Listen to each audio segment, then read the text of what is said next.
everybody, and welcome back to the Chilluminati podcast, episode 319. As always, I'm one of your hosts, Mike Martin, joined with my two other equal hosts. I hate saying co-host because it makes you feel like lesser, and that's like not. Equal hosts? Equal hosts. It's crazy.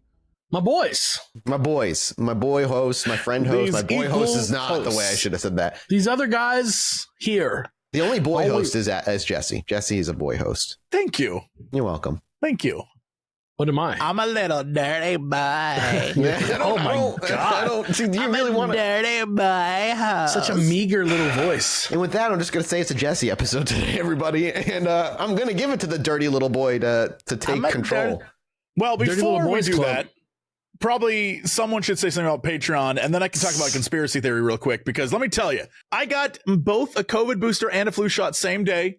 Felt totally fine. Holy shit. I'm not like a guy who gets a lot of pimples, but I got two next to each other right above my eyebrow. And I'm just saying conspiracy. Conspiracy. That's what it is. Yeah. Conspiracy. Really big spider. Yeah. Two in a straight line. Yeah. That's not natural. You're like, that's like Australia-sized spider. Yeah, like what if it's just like two big spider fangs? Bang, bang. Whoa. And you went, Yeah. that's fine. I'm all right with that. Yeah. Yeah. That doesn't bother me. He's killing all the flies or whatever. I got bit so bad by a spider the other day that I was like unable to function properly. I got bit so bad by a spider that I went to patreon.com/ChilluminatiPod. Whoa. Got us there. I've thrown off. Holy shit. Yeah. I like it. What can you find there, Jesse? What's there? Spider and spider-related materials, as far as I'm aware. It's all spider stuff. All it's like spiders all the way it's down. like a big spidery, like it's like a big spider egg, and then there's like a fucking 400,000 spiders in there. It's nasty as hell.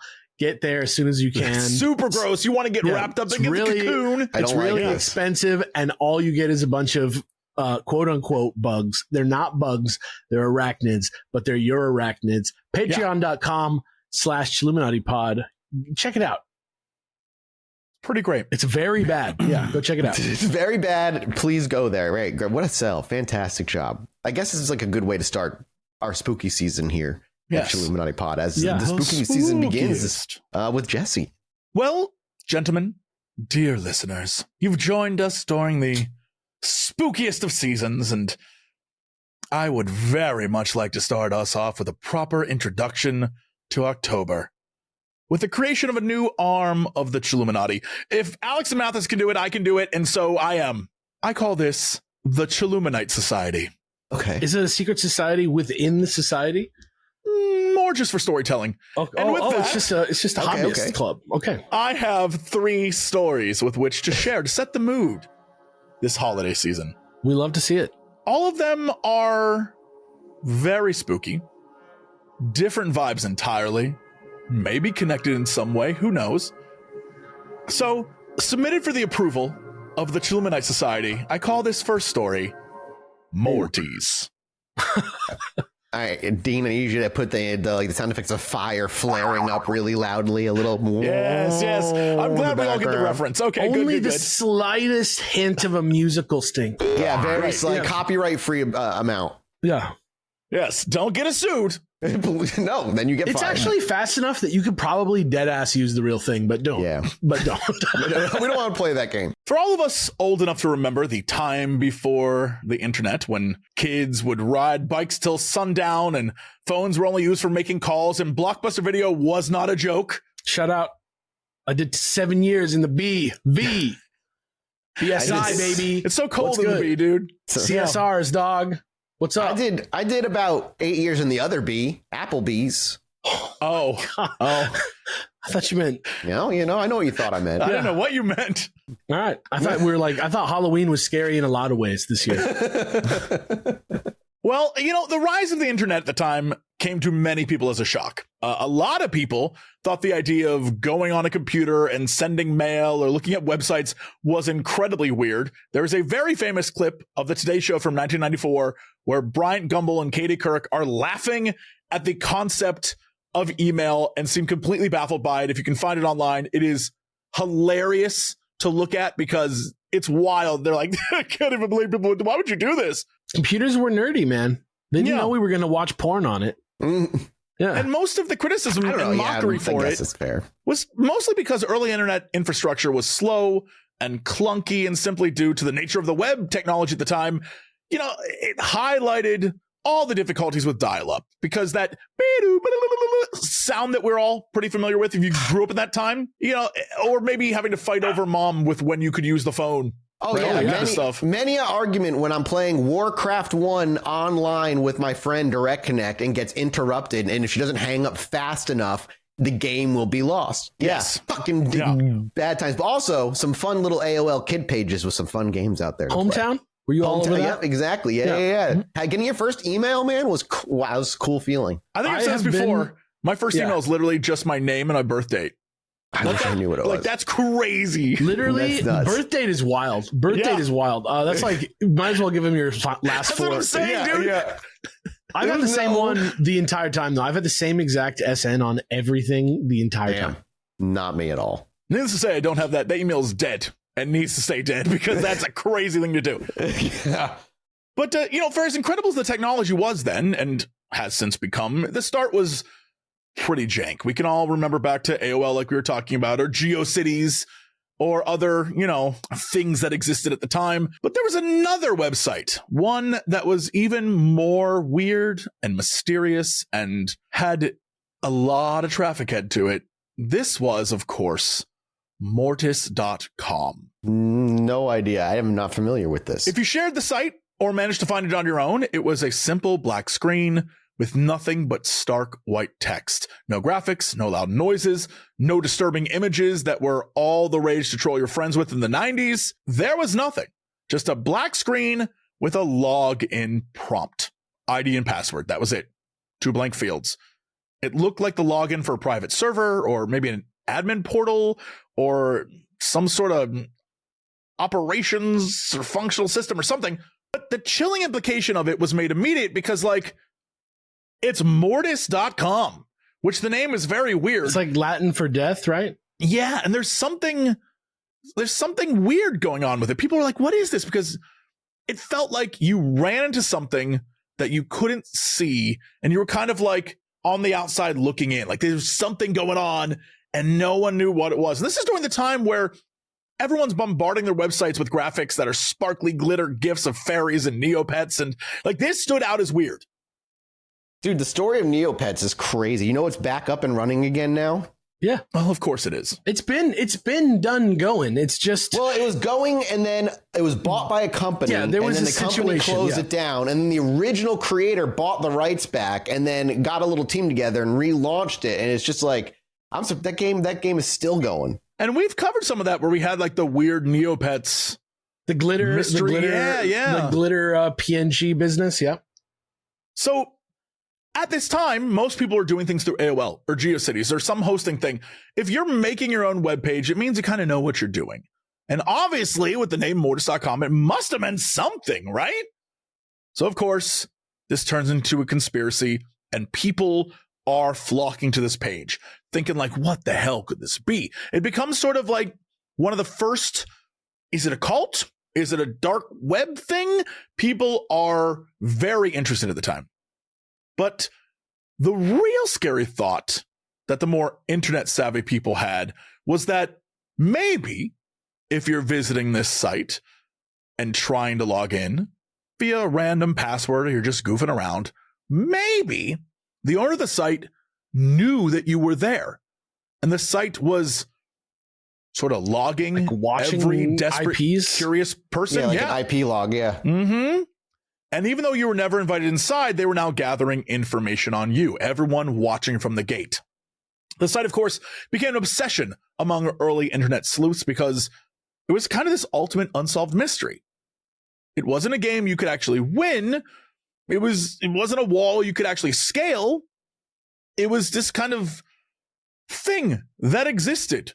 And so people would pore over the source code, desperate to find any sort of hidden key. And while there was no way they could detect what was inside, they did discover how much of it there was. Mortis.com hosted a ridiculous amount of data, with some estimates being in the terabytes. How did they figure that out? They were just digging through files. I wish I could tell you, honestly. And there's a lot of this that we'll get to that's a lot of this is lost information. I'll try to explain when we get to that point. but they would go through and they would try to like bombard the website with all sorts of like early bots and things. This is a high amount of data. Unless you're like a Fortune 500 company at the time, there's absolutely no reason to have this amount of data in the 90s. To give you some idea, in the year 2000, Seagate announced their high capacity drive was 182 gigabytes. So it's pretty clear that Mortis was not used by a single individual. It could have been like some sort of back end to some sort of data repository. Is that what you said? Of something, yeah. There's something clearly being hosted there. Especially, again, we're talking the 90s, a time when consumers are using dial-up at 56K, or if you're a big, rich company, you have 10 megabytes up and down. Oh, fuck. Yeah. Which, for those of you who lived at that time, I know porn was mentioned earlier. You tried to get porn at 56K, y'all, that was the funniest thing, because it would go line by line by line. It was hilarious. You were waiting, like, oh, I think that's a head.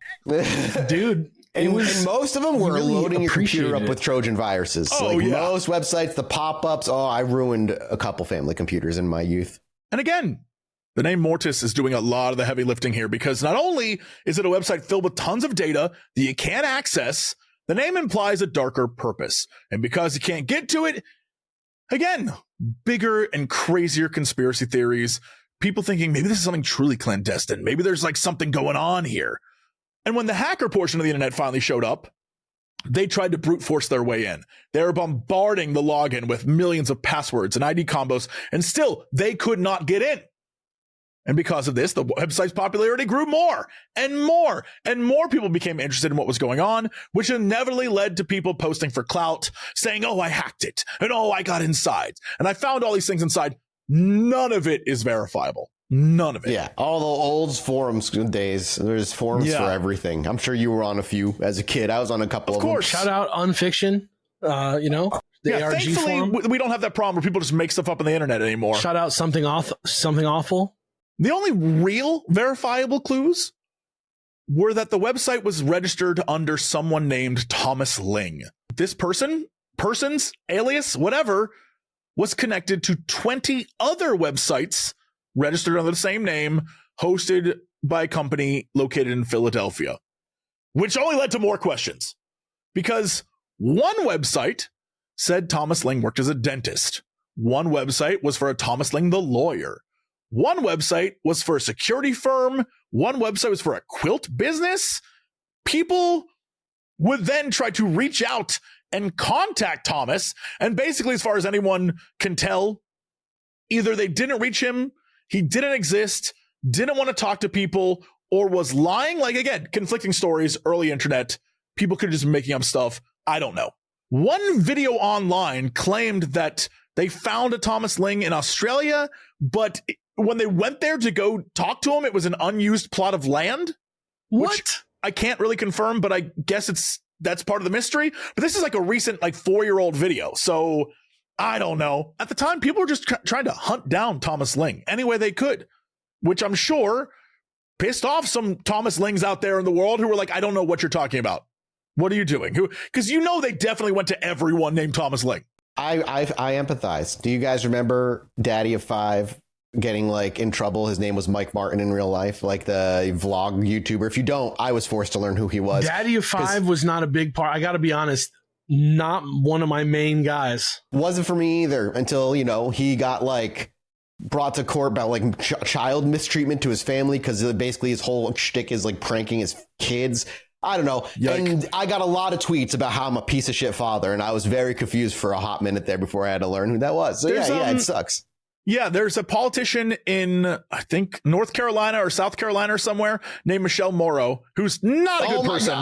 And our dear friend Michelle, because she has all the Michelle Morrows ever, was getting bombarded with people like, you're sick and disgusting. She's like, I don't know what you mean. You're the wrong one, man. Yeah. It happens. Yep. Absolutely insane. It's like, this is like Satoshi, the Bitcoin guy, right? Like, it's like, what is Thomas Ling? He might be like a fucking trust. Yeah, might not even be a real thing. Crime trust. Thank you so much to today's sponsor, ZocDoc. Remember that doctor's appointment you were supposed to be making like a while ago? The one that you meant to book but got sidetracked and completely forgot about until right now, actually. Yeah, the dentist appointment for your biannual cleaning, Ted. Yeah, I know, Ted. Well, why not book today? ZocDoc makes it easy to find the right doctor right now, and it's all online. You'll probably be able to book an appointment before the end of this ad. Yeah, timing you starting now, actually. Here goes the clock. Yep. Hey, there we go. If you don't know, ZocDoc is a free app and website where you can search and compare high-quality in-network doctors and click to instantly book an appointment. With ZocDoc, you can book in-network appointments with more than 100,000 doctors across every specialty from mental health to dental health, primary care to urgent care, and more. You can even filter for doctors who take your insurance, are located nearby, are a good fit for any medical need you may have, and are highly rated by verified patients. Appointments made through ZocDoc also happen fast, typically within just 24 to 72 hours of booking. More often than not, you can even get same-day appointments. So stop putting off those doctor appointments and go to ZocDoc.com/chill to find and instantly book a top-rated doctor today. That's ZocDoc.com/chill. ZocDoc.com/chill. Thank you again to ZocDoc for sponsoring today's episode. We're not even done with how cryptic and weird this gets, because there were other websites. One was eternalnight.com. One was exerio.com. And then there was Cthulhu.net, which was just as simplistic as Mortis. A black page, no login screen this time, but the phrase dead but dreaming on it. And there have been some Cthulhian. I mean, yeah, that's part of the Cthulhu mythos. Is the idea is like dead, sleeping in the, like, there's a whole line. This is like a truncated version of their reality. Yeah. There's some conflicting stories about whether there was a chess piece on the website too, but many people are talking about how there are chess pieces on other websites. So perhaps they're combining them together. Maybe there was a chess piece, like a visual theme that was like kind of like a little. Maybe, yeah, because there were some people saying that many of the websites had a chess piece, and then some people were saying that the Cthulhu website had a chess piece, but then others were like, no, it didn't. You guys are misremembering. So potentially it did, but yeah, it might have been a theme across the entire thing. I don't know. I remember something about a chess piece when I was hearing about this. This is one of those ones that has almost been on my episodes like a million times, and I never went that deep into it, but I remember seeing a chess piece. We'll get to why it's hard to go deep into this one, because it is a lot of this. I must stress, the confirmation is strictly based on like a few sources these days. Yeah. And we'll get into that because it gets weird. Time passes, fades from people's minds because there's always conflicting stories in the early 2000s. No one can really find anything. And it wasn't until 2011 when it was rediscovered by 4chan. And those 4chan users, they are a different breed. And they didn't just deep dive. They went like head first in. But just as this resurgence of interest began anew, the website goes down. And a large portion of the websites associated with it are taken down as well. I got to ask you, does something become more believable to you boys, both of you, if when interest or whatever is found, they delete their account, maybe the post remains? Or is it more believable if they continue to, say if it's a Reddit post, for instance, they continue to engage or they leave the website up? Which one does it feel more believable? Because I can see both sides where suddenly people pay attention to it and then removing it would just fuel that fire and leave legend to kind of like take hold. I don't know. Depends on a lot of different forensic details, I would say. Like, I encounter this a lot in the stuff that I do that is like so sus. Like, I probably put up the sussest stuff on the show, right? Like, I probably go live with this. I probably go live with the sussest theories. Depends on who you ask, I think. They're still incredibly well researched. I'm not saying they aren't. They're just sus. Yeah. But like a lot of the times with stuff like that, it'll be like a UFO that like it's the only post they've ever made, and now the account's pulled down. That's almost 100% fake. But something but then there's the ones like, but then there's the UFO ones where like same thing happens. The guy I think it's the genetics one, and even the mods come on are like he's been shadow banned somehow, but none of us did it, and we're trying to figure out how. I mean, that's I think what Alex is talking about. It's like perspective based, where you can see a UFO post and it's only been posted by one person and it's their only post ever and it gets taken down. You can either see it as, well, that was fake and everyone knew that was fake, or you can see it as the government got him.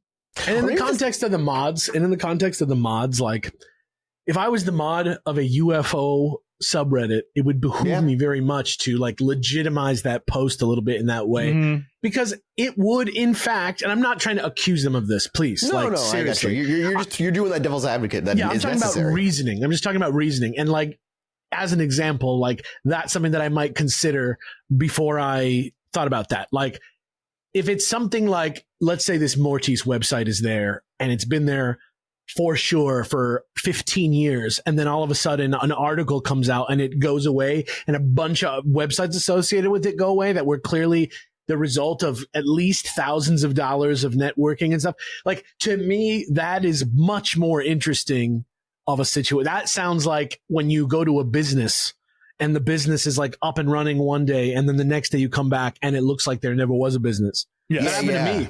That happened to me the other day. We were, walking up the street and we were like, oh my God, that abandoned, auto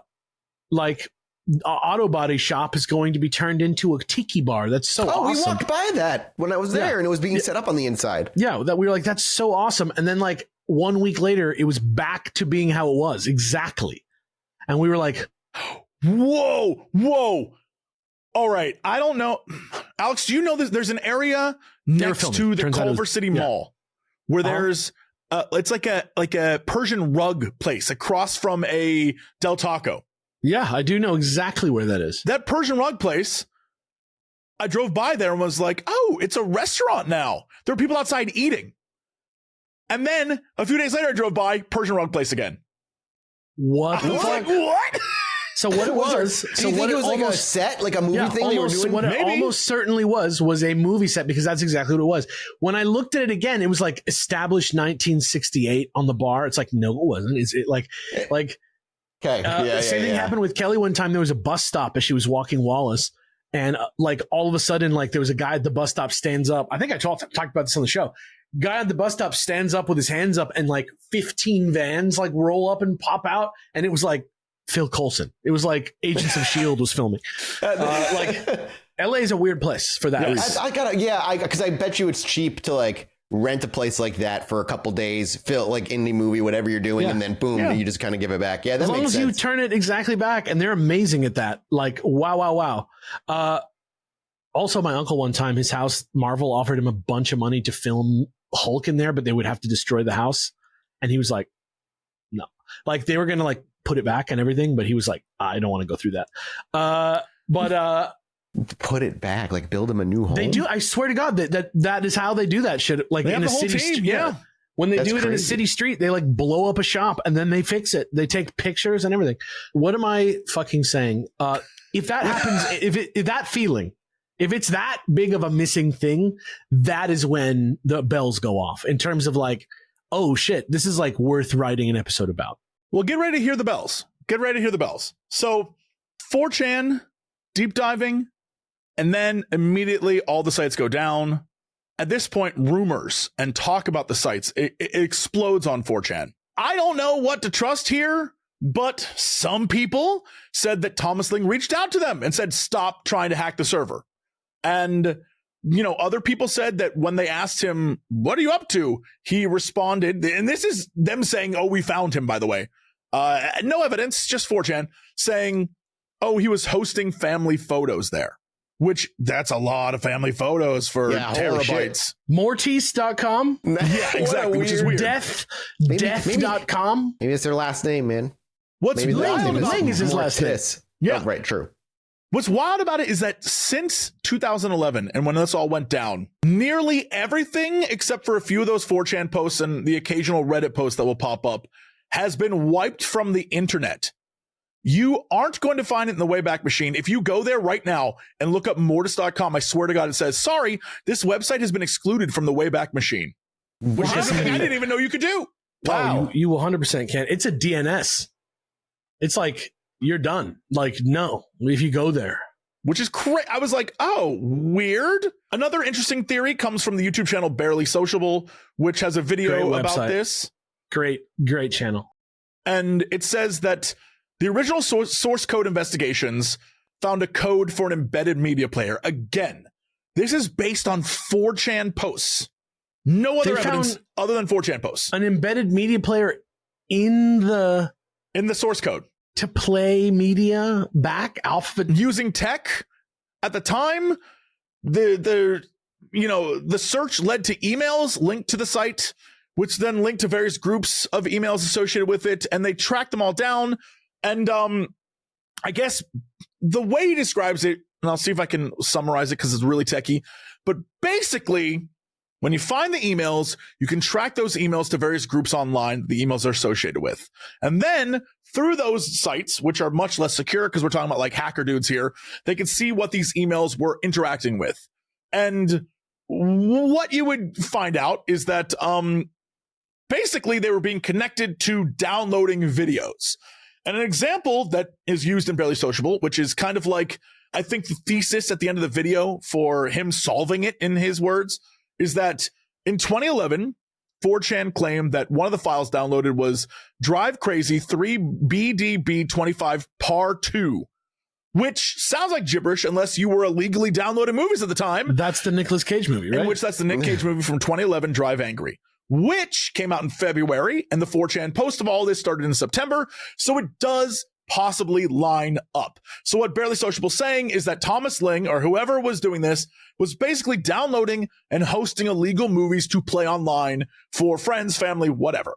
Gotcha. And many believe this was his family, since some emails and websites associated with the server were names that could be family, right? It would be like something.ling.com. And so the idea was, oh, he's hosting sites for his kids till they're ready to use them. Or maybe Cthulhu.net or Mortis.com are sites he's just holding because having that, it's the vibe of the early internet. You want to hold those things, right? Just in case. But either way, all this information is only based on posts from that time period, 2011 and early 2012 on 4chan. There is no information available at all anywhere else on the internet at all. Go on a deep dive, go look it up. I promise you what you will find is stuff based on that 4chan post or stuff based on the Barely Sociable post. When people are like, no, it's been solved. It was this. But their source is this thing, which is based off 4chan. So there's nothing that exists. And anything you read is going to be people. Like I saw this one guy's video on YouTube where he so very clearly either AI copied or something, an article posted on a different website. It was almost word for word. And I was like, okay. So yeah, it's kind of circling back in on itself. And because it's weird and spooky and it's this internet thing, no one has an answer. And I don't think we have definitive proof either way. If anyone talked to Thomas Ling, if anyone knows what Thomas Ling is even real, there is zero real evidence except for people on 4chan saying they found things and then other people extrapolating. And since that time, nearly all talk about it has been wiped from the internet. Or is this circular talk that is just 4chan to video to YouTube to Reddit to whatever, back and forth? Yeah, I'm looking right now and I don't see anything that has anything other than basically he said 4chan. Like I'm reading his post about Mortis.com about how it might have been like a PI and some names that were connected to it. But all of this comes at the source of amateur investigators, which I imagine means 4chan users. I did find a little something that had to do with this a couple years ago, and I just pulled up the link to it, and it's kind of interesting. So there's a post, and I'll read the post just because this is actually quite interesting, and I have the links to show you because I got to get it all ready. But basically, there's a post of somebody looking into this because of Barely Sociable's video, and they found that Cthulhu.net actually is on the Wayback Machine. Yeah, and what they found out is that it's been archived, and then it never was archived after 2011. There's the ellipses after Dead But Dreaming. It's just, I'll show. So here's how it shows up if you go to the very most recent archive of Cthulhu.net. And I will throw this in the show notes so you can see the difference. But if you go back further, it links to various things. There's the leftmost dot on the Dead But Dreaming ellipses, which links to various things. Sometimes they find it linking to Mortis.com. Sometimes they find it linking to other sites. But on January 24th, 2005, during an archive, which is ostensibly the same website, if you click that link on the leftmost ellipses, it leads to something quite interesting. Trip updates, day 1, 2, 3, 4, 5. Yeah, they're like a trip blog, and they seem to be written by somebody that could be named Thomas Ling, because it's all about traveling in Hong Kong and in China and stuff. And, at least he has the same name, and there's pictures. I see one. Yeah. I see day 4 has a picture of him smirking at a laptop. Each one has like updates. It's like a journal, and there's dead links for a lot of the images, but some of the images are there. And it seems there's somebody involved called Day 4 Karen. has one that works. Yeah. They're all dated 2004. And that makes sense for something that was in January of 2005. I feel like if I sat here and I read all this and like wrote it out, I could like probably like Sherlock Holmes this guy a little bit. This post is strange. Like just this talk. Lunch ended for the first time, Karen and I went our separate ways. She had some sort of paranoia I would end up getting lost and winding up somewhere in rural China. Nope. Anyway, Karen goes off. When she comes back, Karen has bags of things that she just refers to as stuff. It seems totally normal, but also like weirdly written. Like, I don't know why you wouldn't. Yeah, it's interesting. I mean, Karen carried 2 very large bags nested in each other while I had everything organized with the Eagle Creek packet system. As for electronics, well, I went light relative to my usual armamentarium. No portable speakers, but I did bring a mobile Wi-Fi station. I mean, like this, I mean, it seems like potentially that Ling is a real person, but it's also could be him.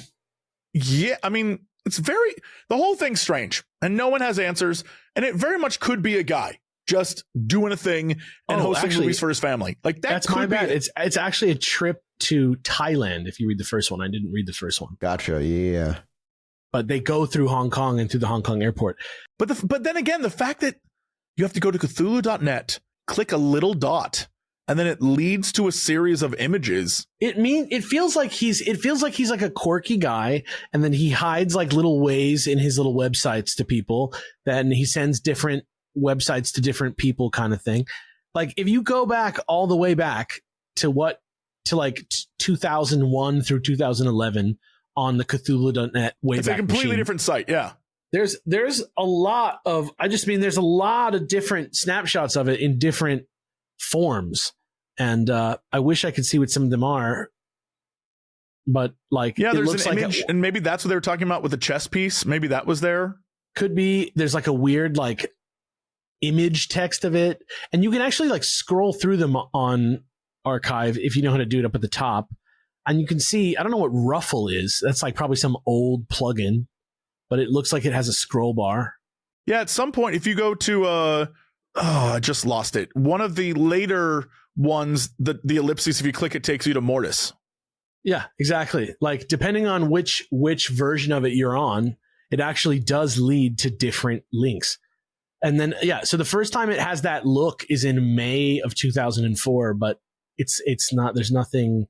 but it's probably worth checking the source of all these different pages, because there may be stuff anywhere in any of these. You know what I mean? Yeah. Yeah. I'm so mesmerized by the confidence in which people have answers here. Cause I don't know that I can say either way that I know what any of this is, but everyone's like, no, we have the answers. We're confident in what it is. I'm like, okay, all right. That's weird. It's very weird. I don't understand it. Yeah, there's some stuff. Yeah. But that is only our first little foray into the Chilluminati Society. Gentlemen, those of you at home, submitted for the approval of the Chilluminati Society, I call this story Call of the Deep. The Blue Hole in the Red Sea is a world-famous diving spot off the coast of Egypt. It is a massive underwater sinkhole formed by erosion that has somehow created a vertical shaft that goes straight down around 130 meters or 420 feet. In the water, you said? Mm-hmm. The Blue Hole is what it's called? Yes. Jesse, are you afraid of sharks particularly, or do you have thalassophobia? Oh, no, pure thalassophobia. No, this would be the worst for me. I hate this. Okay, cool. Anything that can come get me from below me, not a fan. Play Subnautica. Yeah. Oh, I don't want to. I have, and I hate it. I didn't even want to get off my wrecked ship. I was like, I'll die here. But it's weird because the Blue Hole is this massive vertical shaft, but the area around it's only about like 20 feet deep or 6 meters.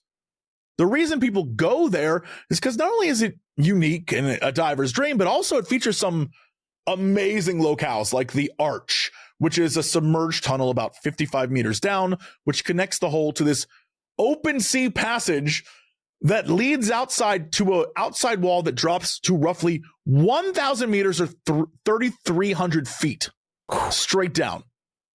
You probably see some photos of that area or photos of the blue hole. It's gorgeous looking, huge incredible. Distance. But if you're a person like me, it's terrifying. I do not ever want to go there. But for divers and fans of the sea, it seems like the ideal spot until you learn it is nicknamed the Divers Cemetery. Blue hole leads to Diver Cemetery. It is the Diver Cemetery. That is like the opposite of the top of Mount Everest. Mm-hmm. It is considered one of the deadliest diving sites in the world, and most of that comes from the phrase, the call of the deep, or call of the void, or in French, l'appel du vide. That one sounds nicer. I gotta be honest. Divers, even those highly trained with years of experience, often experience this call to go deeper. It's incredibly scary sounding, and many times it is obvious. If you're, if you're swimming in a coral reef or off the shore, you're obviously not going to experience this. There's no deeper to go. But if you're in the open water or you're in a place like this where there's a vertical shaft pointing straight down, there's something inside you calling you to go down further. I wonder if it's similar to like the intrusive thoughts of like when you're sitting at an edge of like a tall spot. Very similar. Yes. What would happen if you jumped? And it's like, nope, no brain. Let's not worry about what would happen. People just do this. Instead of jumping, they just are like, oh, I can swim down there. And they keep going further down and down and down. Like something is calling to them. And this has been experienced by many people. There are so many stories about this online. I just grabbed a few just for time. This one is on a scuba diving subreddit. I'm going to give this to Mathis. Enjoy. From user Dupin9161, this guy wrote, my mom was friends with the guy who was a professional diver. He was diving an unexplored trench with a whole crew, trying to see how deep they could go. When they shone a flashlight on him, they noticed his mask was off, and one of the other guys tried to put it back on him, but he resisted help and started swimming down. Always gives me the creeps to think about. He was never found. Still makes my mom sad to talk about. She said he was a really great guy. Fucking nuts, dude. Another one. This is for you, Alex. Again, from just a scuba diving Reddit. User Parasite45 wrote, a diving instructor took his students to a class in an ocean. The idea was to get them adjusted to not being able to see the seafloor, as sometimes that's something that happens. This particular guy felt that something was wrong with his student, and when he looked at him, he was staring down, then began swimming down. He tried to stop him at first, grabbing his shoulder before he could move too far, but he shook him off and kept moving down. The teacher swam after him and grabbed his leg. The student turned back to his teacher, smiled, shook his leg, and continued swimming. Eventually, the teacher had to leave him down there because otherwise he would risk his own life. And supposedly, this is something that happens to diving instructors often.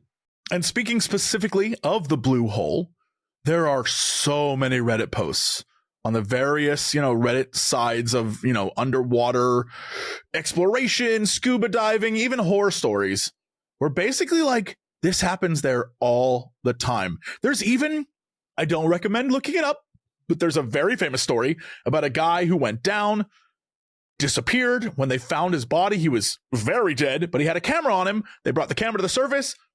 It's just a video of this man going down far enough that he drowns and dies. Awful stuff. It's so bizarre. Yeah, that pull and I do wonder too. I wonder if it's because like that feeling to jump, but you have more control. There's no immediate rush of adrenaline of like leaping off an edge. You actually feel like you have complete control the whole time. Like, I don't know. There's like a peacefulness to floating. There's a lot of weird stuff. There is an answer everyone kind of agrees on, and we'll get to that in a second. But like this idea of just, you're not falling, you're swimming towards a thing. So yeah, you have a control to it. It's your body doing it. You're not I guess we'll see what happens when I fall off this edge. I bet you though, like if we're looking, it's got something to do with the oxygen, like, right?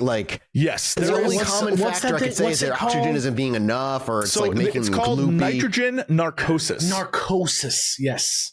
And basically, the way it works is the deeper you go in water, the more compressed the literal air we breathe becomes. Right.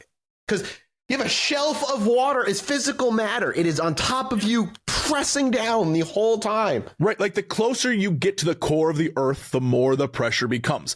And so by the time a diver hits 30 meters, for example, or 100 feet, the nitrogen in their bloodstream or brain starts to act like alcohol. This is actually called Martini's Law. Every 10 meters is like one martini. That's crazy. At 30 meters, you start to get this feeling of euphoria. Your reasoning slightly impaired. You're 3 martinis deep. At 60 meters, your motor coordination's affected. You're making weird calculation errors and choices because your confidence is off the chart. You start laughing, start smiling because you're feeling buzzed. You're like drunk. No wonder nobody's afraid of like sharks coming up behind them out of the darkness of nothing. Because they're like, fuck yeah, bro, shark's gonna have a martini, dude. At 90 meters, you're experiencing hysteria, terror, loss of memory, increased excitability, possibly hallucinations. And if we're talking 90 plus, which is 300 feet or more, full on visual hallucinations, your vision and hearing are freaking out. You're having manic and depressive states one after the other. You're losing time. You are going unconscious, and eventually that leads to death. And the reason I talked about, the blue hole, which we'll get to in a second, is because of how deep that thing is. And for clarity, we have deep divers all the time. They go down welding or doing underwater construction, but they do so in a diving bell to adjust for the depth, which may take days of them sitting in a diving bell because of how truly crazy you can go underwater. Yeah, and then they have to keep everything heavily pressurized. There's like, a long time ago, I was seeing this like accident that happened on those things really deep underground where they do that kind of thing, and the pressure wasn't done properly, and when they opened the door, it shot back and like just fucking mangled everybody because it slammed them against the walls. There's one very famous story of a guy, like I think it might be 1 or 2 guys, I don't know, but same pressure thing where because of a pressure differential, they get sucked into a little tube and were basically like goopified. Yep. It's nuts. That's crazy. And you also look at just like, never mind anything going wrong. Living down there for like weeks that they have to be down there sometimes, that is a tiny ass, like tin can sardine in like being crunched by water at every opportunity. And you have to sit there and just be like, what are we doing today, Bob? I don't know. You'll hear stories. They have to go to a separate thing to go to the bathroom. And you'll hear crazy stories of the walk over to that. They're like, it is weird down there. I can't. It's like, oh, God. Whew. The effects on the body are terrifying. One diver recalled being at depth and feeling an intense euphoria. He saw this deep blue water. It was so dark, almost black. But then he saw like a shimmer of light. And in his impaired state, he thought, oh, that's the sunlight of the surface. So he started swimming towards it, but he was going deeper and deeper and deeper. Oh, jeez. A buddy of his had to physically restrain him and pull him back because he kept fighting him because he thought his buddy was trying to drown him. Why would his buddy try to drown him? Because he was drunk on air. Out of his mind. That's so crazy, dude. A technical diver shared a story of a shipwreck that was deep underwater, and he was so completely mesmerized by a fish that he saw, and he was just watching it for he doesn't even know how long, that he completely forgot about his decompression schedule that he needed to follow in order to get back up to the surface so he wouldn't die. Yeah, you can't go right up, for people who don't know, from going deep down. You have to go up slowly at like I said, a certain schedule because he was down there so long. His air was running out because he was looking at this damn fish because it mesmerized. He got mesmerized. He was like, oh, I gotta go. And so he had to, figure out a way to get to the top safely. I never want to go scuba diving in my life anymore. Never. I don't want to go already. Just go snorkeling. What I think is probably the scariest version, which is one of the stories that we read. He was saying that while he was underwater, he had this overwhelming urge come over him to remove all of his safety equipment, the mask, the tanks, the weight belts, even the buoyancy control devices. He said he was suffering from severe narcosis at an extreme depth and then felt a sudden like, I could get, I don't need this. He was later rescued and recalled having this impulse to pull everything off of him because he just felt like, I don't need this down here. I can live underwater. Dude, which is crazy. Like, and what? I just want to be in that. I want to observe the moment where that revelation is immediately met with reality, and how quickly that goes away. You're like, I wonder if it does, dude, because you would just pass out eventually, right? Yeah, you would eventually, but there's got to be a moment of like, would you know right before? Like, who knows? I feel like once you go and try to breathe water the first time, you suddenly realize you can't live underwater. Actually, it's just an absolutely bizarre thing. That's real. Scary as hell. Yeah. And that brings us back to the blue hole. That arch, that famous thing everyone wants to go see, that's 55 meters down. And as we discussed, this is the time your brain starts to think you are just drunk. And because the water is so clear, everyone says that when you're down there, you misjudge the distance. And so you're misjudging the distance, and you have the courage of a guy at a bar who's had too much to drink. And you see this breathtaking thing. I'm going for it. And it gets so many people. So many people die under there. Because they think, screw it, I got it. Yep. And they die. They don't realize how far away it actually is. Yeah. And crazy. So the next time you hear this, like a tale of a diver going missing in the deep, remember, it's probably not a Lovecraftian creature that took them. It is as simple as nitrogen gas that turned their brain against them. Is that any less scary? No, in fact, it's probably more because it's you. It's like you just being like, ha ha ha, let me go die. That's like crazy. The fact that dudes like, that's a horror movie is someone's going to they look down, start swimming down, you grab them, they look back at you and they're smiling. Like, that's terrifying. That's way worse than like a goop monster grabbing you. Like, let me go. Ha ha ha. Yeah, they finally try to kick you off. Yeah. No, thank you. No. I already hate the ocean enough. It just makes it worse. It gives me vibes of, like, as we've talked about in the past, of like people who go missing in the woods. You turn around for a second and then you turn back and your friend's just gone. It has very like a Dyatlov Pass vibe. Yes. Yep. You know, the world around us can turn us against ourselves based on climate and pressure and air and whatever. I'm just thinking about being deep down there, and I feel like I'd be so afraid of just being in open water that I'd never feel confident. But maybe just feeling drunk enough, I would. But I feel like I'd be too afraid, man. A shark could come up behind you and you'd never know. You can't hear anything. Well, I imagine sharks wouldn't be that deep. Sharks aren't like deep water fish. They hang out where fish are. Most fish are above a certain point, right? What's down there? I don't know. What's down at like 55 meters down? Like depth are small things because the pressure. They're not huge. Yeah, but near by like the arch or by the blue hole where people can go? That I don't know. I don't know what the vibe is there fish-wise. Yeah. But I've never had an interest. You know, it kind of reminds me of Dave the Diver. That's kind of the premise of that. Yeah. Dave Diver's a great game, by the way. Everybody go play that. Yep. Yeah. It's in the Red Sea, right? The ocean quite literally is like an alien world. It is an uninhabitable place for humanity. We cannot be down there. We have to come up with fantastical tech just to get anywhere down there, and we still can't get super deep. It is just an alien world on our own planet. And it is, I think that triggers that part of the brain too, where it's just like, this is unknowable. You put yourself in a situation that your body is not naturally meant to be in, floating around in fucking 360-degree freedom under a pressure for oxygen your brain isn't meant to take. You might as well put yourself on an alien planet where there are just things floating around you. Thalassophobia makes sense to me. I could do it in a video game. I just can't. I don't want to ever do it in real life. What's crazy is, there's nothing in my body that says, watch out above you, Jesse. Something above you could get you. Nothing. But the minute I get in the water, I'm like, there's something below me that's going to bite my ass. There's a lot of sharks. There's a lot of sharks in the Red Sea. I don't know how far down they go. There's even whales, lobsters. Because that's the other thing too. I've seen videos of people come up like on like whale sharks at like that depth, and they're surprised when they come up because you can't hear them.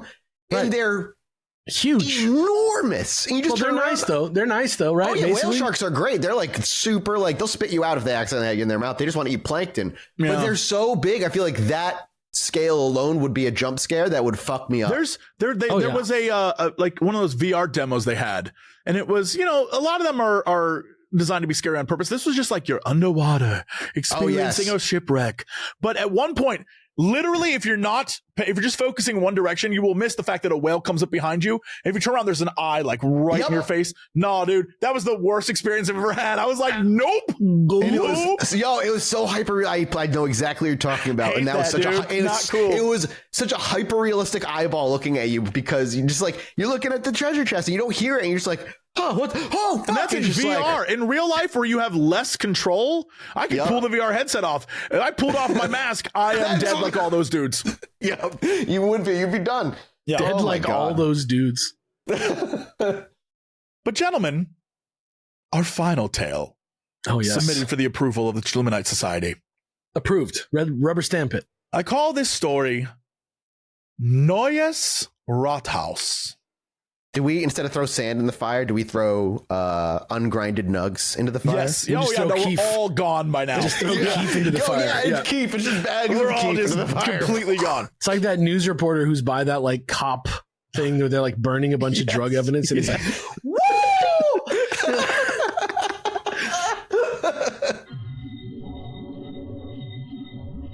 In the German city of Celle, it's spelled Celle, but I assume it's Celle, lies an imposing Gothic brick building known as the Neues Rathaus, spelled Neues House, Haus. The new rat house, which I think translates to the new town hall. Rat Close house enough. means town hall. That's appropriate. It's appropriate. That's what it translates to.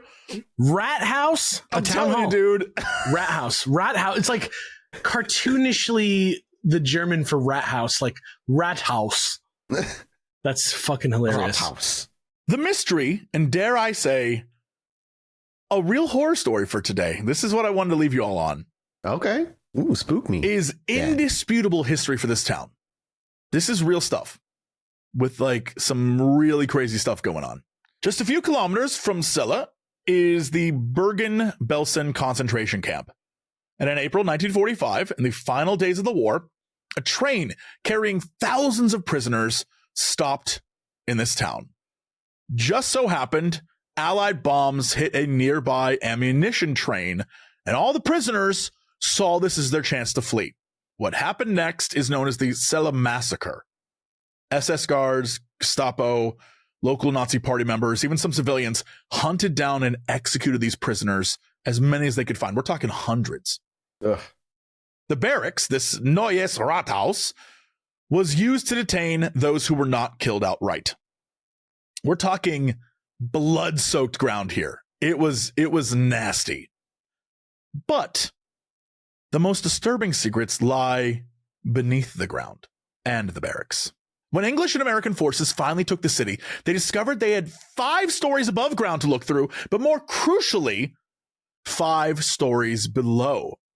This, of course, took the Allies' interest because one of the things the Nazis were doing at this time, through the war, but mostly at this time as well, was stealing and hiding artwork and artifacts, and the Allies were looking for them. And since this facility was used by the SS, the Nazi paramilitary force, they wanted to check it out. But when the Allies wanted to access the lower floors, they found them deliberately sealed off and flooded. Convinced this was because there was some importance going on there, Lieutenant General Brian Horrocks, the British military officer, who is very famous, you can look this dude up, real ass dude, ordered a dive expedition down into this water, into the 5 lower floors, to figure out what the hell was down there. This is official. It's recorded. It's on the record to see what was going on. And this, my friends, is where the legend begins. This is like a perfect horror game setup. This is a perfect horror everything setup. All right, Bob, you're the only one that's qualified to do this. You can't go in with anybody else, and all we got is a flashlight and a diving suit. Good luck, and if any horrors are down there, just ring this bell, pull this string, and we'll pull you right out. 3 elite divers are sent down, each tethered by a line and sent in different areas to maximize the exploration for the submerged levels. 30 minutes later, only 1 diver returned. He was pulled out, screaming, eyes filled with terror. He was raving like a lunatic and had to be heavily sedated. When he finally was calm enough to speak, his account was horrifying. He described seeing strange symbols and pentagrams etched into the walls. As he went deeper, in the third floor, the third level down, he swore he saw mutilated corpses strapped to chairs. They were arranged in weird, profane, maybe occult-like rituals. He saw bodies missing limbs, abdomens ripped open. And most shockingly, the further he went down, he swears he saw a person who had a goat's head grafted onto their neck. What? But the worst part, the thing that I think shattered his mind, is that he claimed they weren't floating there dead and still. He saw them twitching and moving as if they were alive. Huh. What the fuck? The two other divers, I was going to say, what about the two that didn't come back? were never recovered. They pulled back the lines and they were gone. Huh. Just gone. And this is all on record? On record. When the rest of the British forces finally arrived, they sealed off the subterranean level. When they finally occupied the town officially, they just sealed it off completely, permanently. What did they destroy it at some point? Did nobody ever go back down there? Like what happened? Great question. To the place? No clue. I'm sure many people have theories of what was down there. It could just be Allied propaganda to make the Nazis look bad. You know, right. Like it could be anything. We really don't know. There's nothing else after that, except insanely, during the Cold War, the building was used as a NATO barracks. And the soldiers who lived there reported a lot of strange things. Soldiers would wake up to the sound of jackboot marching in empty halls. Their windows would, which were like 7 feet off the ground, would see silhouettes of German men walking past them. One officer claimed he saw Panzer Division on the campgrounds or parade grounds. One guy, Martin Fox, claimed that he had levitated 8 feet off the air while sleeping. So he's like, Jesus, that sounds sick. On the upper level, men would find strange symbols scratched into the floor or the walls from an unknown source, to the point where recruits would dare each other to sleep in those rooms. The creepy thing here is, and this is the thing that I think makes this story really like kind of sad, is that there are multiple documented cases of a spike in medical discharges, and most tragically, an unusually high rate of suicide among the troops stationed there. What the fuck? Was it some unseen force? Was it wartime stress? No one really knows.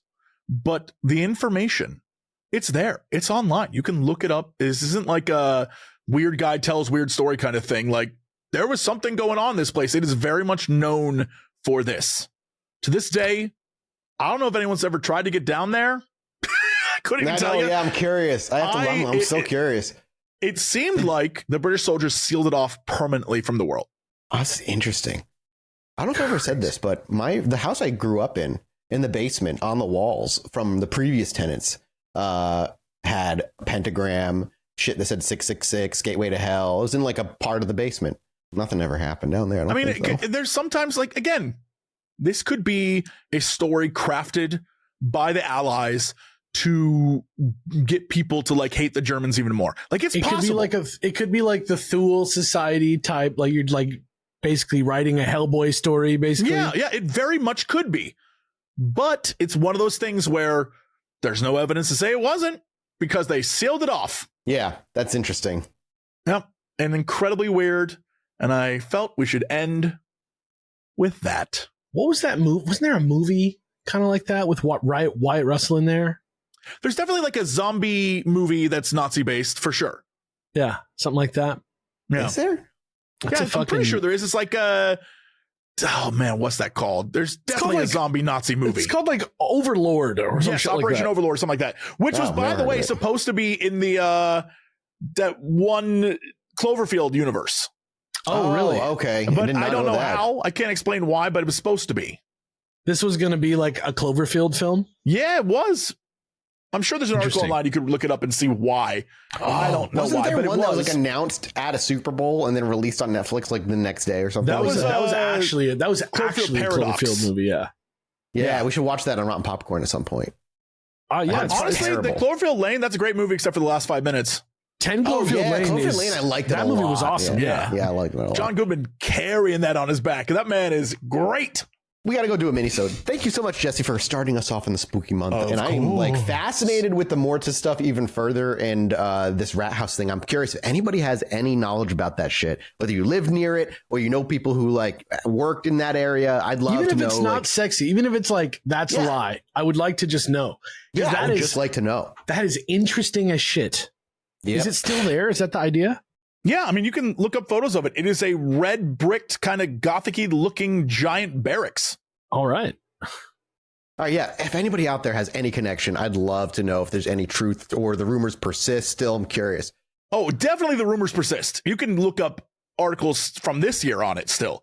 But are they real, or is this like the longest, best propaganda against the Nazis there ever was? I'm curious. I'm gonna be doing some research on it when I have time. It's crazy that you would need propaganda against the Nazis. But with that said, it was a different time. Back then, we didn't hate the Nazis and realize they were a bunch of fascist idiots with their thumbs up their own butts. No, right up their butts. Yeah, right. So far up of them. All right. Thank you all so much for listening. We're off to patreon.com to do a mini-sode for this week. As always, we'll be back next week with a brand new episode, starting a two-parter for another true crime series. It's been a while. Who better to do during the during the Halloween season than the vampire killer of Sacramento, Richard Chase. Oh, so we'll be doing a two-parter on Richard Chase starting next week. Vampire the Masquerade Bloodlines 2, baby. That's this month. I can't wait. All right. That's it. Thank you guys for listening. Goodbye. Anyway, me and my wife were sitting outside indulging on our porch one night, enjoying ourselves. I needed to go to the bathroom, so I stepped back inside, and after a few moments, I hear my wife go, "Holy shit, get out here."